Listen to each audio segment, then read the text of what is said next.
नमस्कार दोस्तों, गोधन dairy farm में आपका स्वागत है। आज मेरे साथ में है राजवीर सिंह जी, जो न्यूट्रिशन एक्सपर्ट हैं। पहले भी आपने काफी लंबा वीडियो इनका देखा था।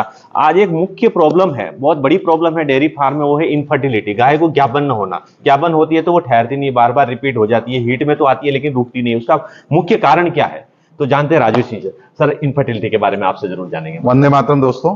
इनफर्टिलिटी किसी भी फार्म पे प्रॉफिट और नुकसान दोनों को डिसाइड करने वाला सबसे महत्वपूर्ण पैरामीटर है, जैसा आप भी एज ए पशुपालक इस चीज को समझते हैं। और इससे बचने के लिए कि ये प्रॉब्लम अपने डेयरी फार्म पे नहीं हो या कम हो, इसकी जो इंडेक्स है, इस इंडेक्स को कम करने के लिए आप जो कर सकते हैं, मुख्यतः कुछ चीजों का जो आपको ध्यान रखना है, वो एक ध्यान तो ये रखना है कि आप जो भी फीड खिला रहे हैं वो बैलेंस हो।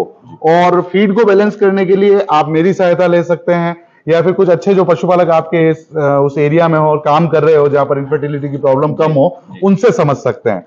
दूसरा, मेरा पर्सनल सजेशन या ओपिनियन की अगर मैं बात करूं मेरे एक्सपीरियंस के बेसिस पे, तो आपको किसी कंपनी का पेलेट यूज करना चाहिए जो ज्यादा बैलेंस होगा। उसमें कुछ विटामिन और मिनरल्स मिलेंगे जो फीड की साइड से आने चाहिए। और कोशिश कीजिए कि ये जो भी पेलेट आप किसी भी कंपनी का यूज करते हैं वो यूरिया फ्री हो, क्योंकि यूरिया कहीं ना कहीं यूट्रस की पीएच को चेंज करने में अपना एक रोल प्ले करता है। और उससे any time of pregnancy loss का एक खतरा हमेशा अपने सर पर मंडराता रहता है। और उसके साथ साथ में आपको एक चीज और समझनी पड़ेगी कि फीड अपने पशुओं को प्रतिदिन की उनके शरीर के वजन और दूध के अनुसार जो जरूरत है उसको पूरा किया जाए, और उसमें प्रोटीन जो आ रहा है वो बिल्कुल नेचुरल तरीके से आए। अब इस नेचुरल तरीके से आने का मतलब ये होता है कि जब भी किसी भी फीड का जो आप फॉर्मुलेशन बनाते हैं, अपने घर पे बनाते हैं या किसी कंपनी से जब लेते हैं, इसमें जो प्रोटीन की कैलकुलेशन होती है ये जेल्डाल मेथड से होती है।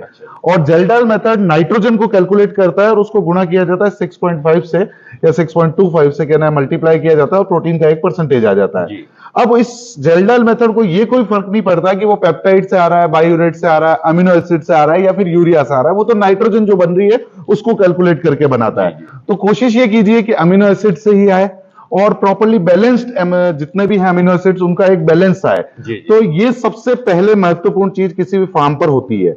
उसके बाद में जो सेकंड पैरामीटर है वो विटामिन और मिनरल्स का है। और विटामिन और मिनरल्स का अच्छी क्वालिटी का होना और उतना होना जो आपके पशुओं के वजन और दूध के अनुसार उस जरूरत को पूरा कर सके। जरूरत का उतना ही देना है, ज्यादा भी नहीं होना चाहिए, कम भी नहीं होना चाहिए। हाँ, 2-5-10% ऊपर नीचे होता है, चलता है, कोई इशू नहीं है, कोई टॉक्सिसिटी नहीं होती, कोई प्रॉब्लम नहीं है। लेकिन रेगुलर इंटरवल में अगर आप खिलाते हैं तो उस कंपनी को प्रेफर कीजिए जो अपने पशुओं के प्रतिदिन की जरूरत को पूरा कर रही हो। तो ये दो मेन कारण है। और उसके बाद में जो तीसरा मुख्यतः कारण आता है वो ये है कि आपको कहीं ना कहीं अपने फार्म पर ऐसी फीड, ऐसे हरे चारे या फिर ऐसे सूखले की व्यवस्था करके रखनी होगी जिसमें टॉक्सिन्स